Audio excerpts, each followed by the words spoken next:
ആ ദത്തോസ് ഇങ്ങോട്ട് വരുന്നുണ്ട്.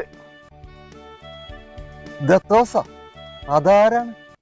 പള്ളിയിലെ വല്ലോ ചുമതലക്കാരനാണ്? അതല്ല, ദത്തോസ് എന്ന് പറഞ്ഞിട്ടുണ്ടെങ്കിൽ ദയനീയമായി തോറ്റ സ്ഥാനാർത്ഥി. ആര്? കേശവനോ? അതിന് നീ എന്തിനാ പേടിക്കണത്? അവനൊക്കെ ആരാ വോട്ട് കൊടുക്കണത്? അല്ല, ഞാനവന് വോട്ട് ചെയ്തില്ലല്ലോ, അതുകൊണ്ട് മുഖത്ത് നോക്കാനൊരു മടി. അതിന് നമ്മളൊക്കെ അവനാണ് വോട്ട് കൊടുത്തെന്ന് പറഞ്ഞാ പോരെ? അതിന് ചേട്ടന് ഈ വാർഡിലല്ലല്ലോ വോട്ട്. അതിന് നീയും ഭാര്യ അവനാണ് വോട്ട് കൊടുത്തെന്ന് അങ്ങ് പറഞ്ഞാ പോരെ?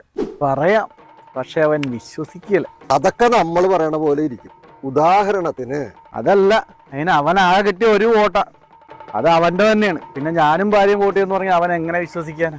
ഒരു തെണ്ടി എനിക്ക് വോട്ട് ചെയ്തില്ല. എങ്ങനെ ചെയ്യും? ഇതല്ലേ നിന്റെ സംസ്കാരം എന്നൊക്കെ പലരും പറയും.